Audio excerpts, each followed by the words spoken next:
Guys, happy Tuesday. I hope you're having a good week. I thought it might be fun this week, and I'll do this in the coming weeks as well, to begin sharing with you some of the books that I've read over the past, half a decade now, that have helped propel my healing journey and to take me where I am today.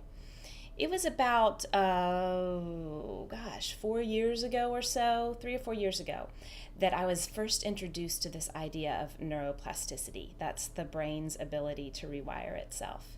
And while I was really intrigued back at that time when I first read Norman Doidge's work, it wasn't until a couple years later that I actually began to implement some of the tools that I learned from some other thought leaders that really took my health to new levels. So I'm going to share with you some of those. First, I'm going to start with Norman Doidge's book because that's what started it all and it's what planted the seed in my mind. This is The Brain That Changes Itself. So I would recommend this for any of you who are curious about the brain's ability to rewire. And I think today I might even read you an excerpt from each of these books that I want to share with you so that you can get a little bit of an idea about what they have to offer. This book is probably the most scientific of the ones I'm going to share. It's a good place to start if you're pretty left brain like I am and you want to feel like going down this path is going to be worth your time. This has a lot of the brain science. It also has experiments and studies and just decades of work that Norman Doidge has compiled about this immense power of the brain to affect change in our bodies. So here's the first quote that I'd like to read. This one is, page 180. And this one kind of applies to fibromyalgia pain. We can take what he's saying here and apply it to those of us who have dealt with fibromyalgia. Normal pain, or acute pain, alerts us to injury or disease by sending a signal to the brain saying, "This is where you're hurt, attend to it." But sometimes an injury can damage both our bodily tissues and the nerves in our pain systems, resulting in neuropathic pain, for which there's no external cause. Our pain maps get damaged and fire incessant false alarms, making us believe the problem is in our body when it is in our brain. Long after the body has healed, the pain system is still firing and the acute pain has developed an afterlife. This hopefully will kind of give you an idea of what could be going on in the brain when you have kind of mysterious fibromyalgia pain that doesn't have an actual acute cause.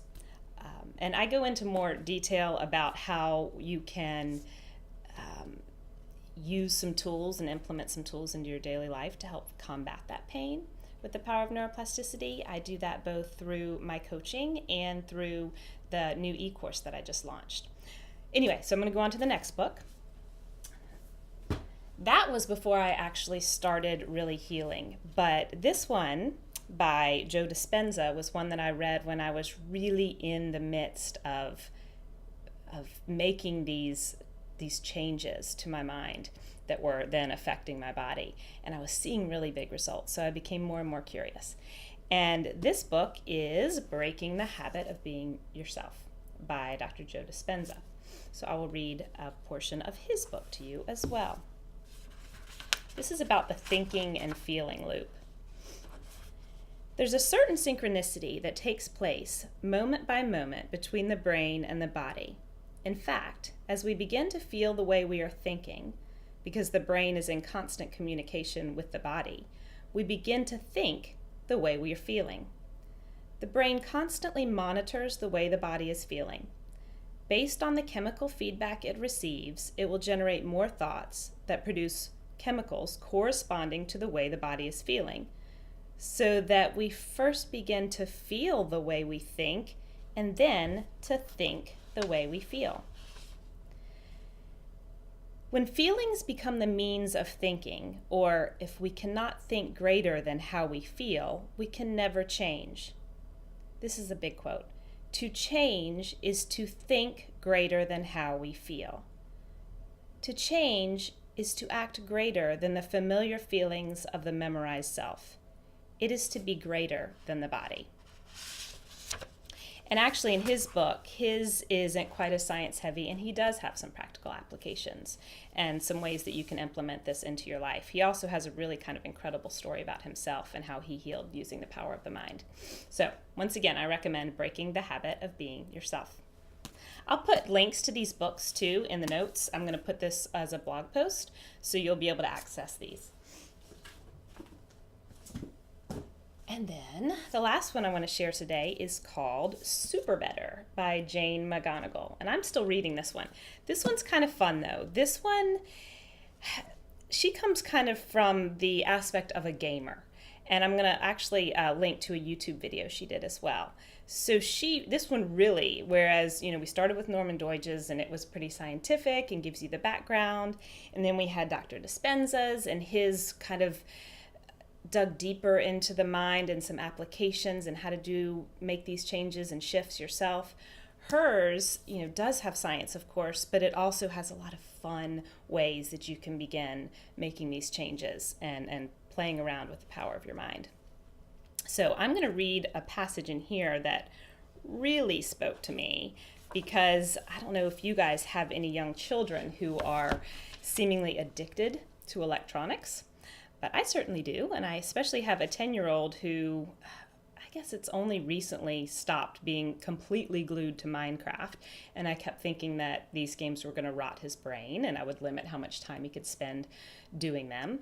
But this was really an interesting quote that I just came across. So here we go. Gamers even develop some unusual emotional superpowers. Perhaps the most surprising power has to do with dreaming. People who frequently play first-person games, which graphically show you the game world from the point of view of the hero, like Minecraft, Halo, and Portal, develop two rather amazing skills.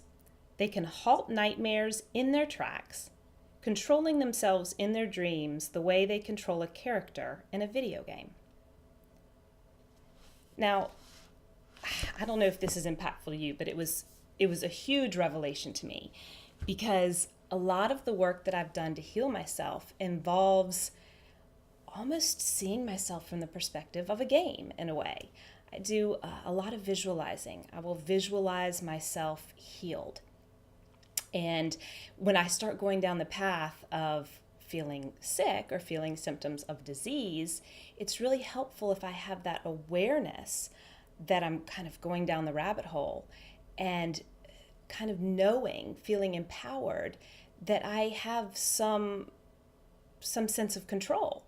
Like I have my hands on the controls of a video game and I can direct the path in a new direction. And just the thought that my kids have this leg up now because they've been doing games like this and they already kind of have experienced the power of the mind in this way really gives me hope that if they in the future encounter any of this type of dis-ease themselves, they'll already be several steps ahead in terms of being able to use the power of their mind to get them out of this rut. So anyway, I hope you enjoyed these 3 books. Like I said, I will link to them in the blog post and also send you links to any TED Talks that I think are relevant from these different authors. And then I also encourage you to look at my e-course that I just launched, because what I do in that course is I give you a little bit of the science, but I also take that science and really give you a well laid out, thought out plan to implement tools that will help you make change and help you, embrace the power of your mind and helping you heal. I'm also available for coaching too, and you can find all that on my website. So I look forward to seeing you next time when I talk about the next few books. See you then.